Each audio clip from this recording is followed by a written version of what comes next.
jep akoma me këtë lloj blokade. Kjo është vetëm një lojë e cila ndoshta mund të shitet në elektorat, por mendoj se më gjerë, në opinionin më gjerë nuk mund të shitet jashtë Kosovës dhe kjo lojë është e them edhe një herë e pashpjegueshme. Prandaj e thash, duhet urgjentisht që të ketë një marrëveshje, që të ketë një dialog të hapur brenda partive politike dhe në këtë rast iniciuesi i këtij dialogu duhet të jetë Lëvizja Vetëvendosje, me qenë se e ka marrë numrin më të madh të votave në zgjedhjet e fundit dhe duhet të jetë një lloj katalizatori i gjithë dialogut politik brenda të gjitha partive politike, pavarësisht inputit nga Lidhja Demokratike, nga PDK-ja apo edhe nga AK-ja. Disa qëndrimi janë bërë nga partitë të tjera, por që mendoj se procedurat e lejojnë, pra mund të vazhdohet më tutje, pra mund të bëhet konstituimi i parlamentit dhe rrjedhimisht mundet edhe qeveria të konstituohet, pra kemi një kryeminist legjitim, por blokada do të vazhdojë sepse partitë politike, sidomos Lidhja Demokratike dhe Partia Demokratike nuk do të lëshojnë pa sa i përket mënyrave të procedimit për zgjedhjen e presidentit, sepse nuk mund të shkohet një anshëm në zgjedhje të presidentit. Është absurde dhe jo normale që të shkohet në procedura për zgjedhje të presidentit pa një dakordons, pa një marrëveshje paraprake me aktorët politik. Në qoftë se kemi, domethënë, në qoftë se dëshirojnë me vetëvendosja me Lidhjen Demokratike të Kosovës, nuk mendoj se do duhet, si më thonë, dhunshëm që të shtyhet vetëm që të shtyhen qëllimet apo të shtyhet ideja vetëvendosjes dhe hajde ju gjithë ma votoni ju kandidaturën time për president. Loja fjalëve të llojit se e janë sillni emrat për kandidatura për president, mendoj që është e tejkaluar, prandaj e them se është e domosdoshme, është ad hoc, është urgjente që të ketë një dialog të brendshëm në mes aktorëve politik dhe të kemi një qartësim të situatës politike në mënyrë që kur të shkojmë në parlament të kemi zgjedhje të gjitha institucioneve me procedura të përshkruara në kuptimin normal të fjalës, jo bëjmë shkelje ligjore dhe kësaj kemi parlament, kemi qeveri dhe kemi president apo presidente dhe të ecim më tutje sepse edhe ashtu e kemi pasojat të cilat vijnë nga Bashkimi Evropian, kemi një raport dhe kemi një deklaratë edhe nga Bashkimi Evropian se edhe ashtu kemi humbur nga plani i rritjes, të shohim a do t'i humbim të gjitha ato 40 milion euro të cilat janë paraparë për Kosovën, apo do të kemi eventualisht ndonjë vlerë më të vogël, por se do të kemi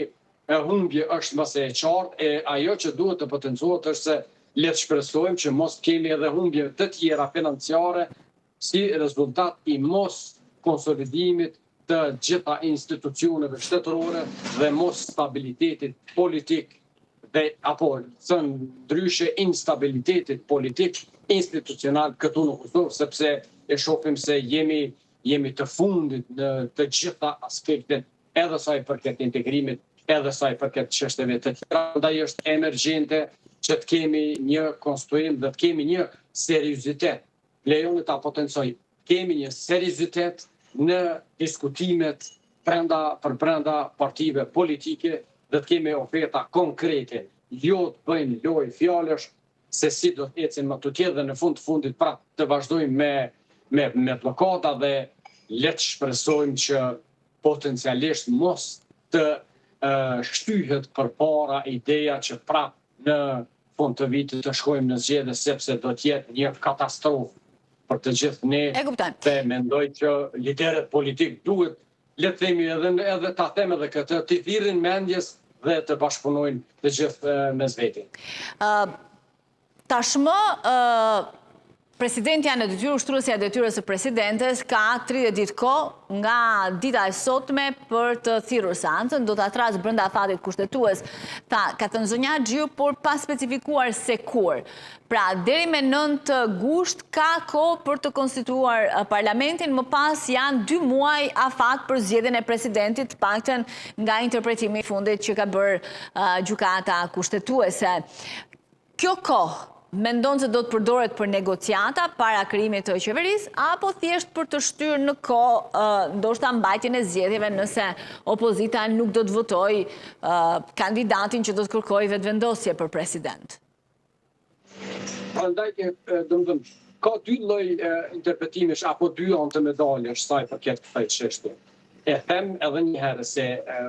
koha është e mjaftueshme në qoftë se ka një seriozitet sa i përket diskutimeve politike në mes të gjitha aktorëve politik. Koha është më së mjaftueshme edhe për konsolidim të gjitha institucioneve shtetërore. Ajo që mbetet për të parë është a do të kemi përsëri lojën politike dhe lojën e fjalëve në mes të gjitha aktorëve, sidomos le të themi partisë në pushtet, që përsëri të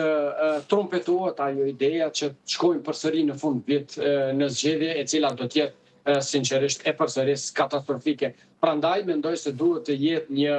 diskutim i hapur, diskutim i sinqert dhe diskutim serioz sa i përket kandidaturës së presidentit dhe apo presidentes, sepse mendoj që kjo është çështja më le të themi më e nxehtë në mes të gjitha partive politike. Kush do të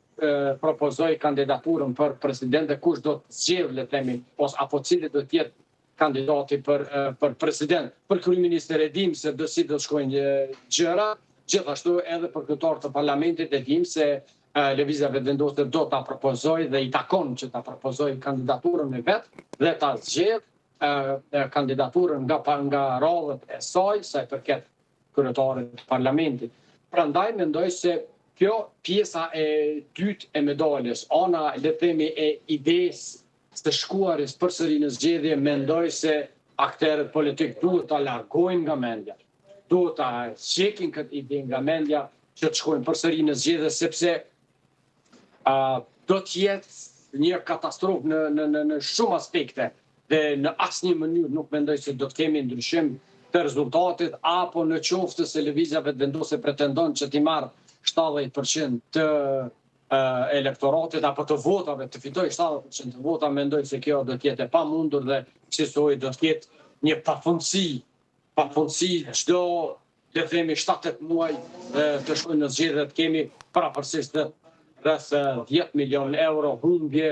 përveç kësaj edhe humbje të tjera dhe një stagnim total i gjithë shtetit.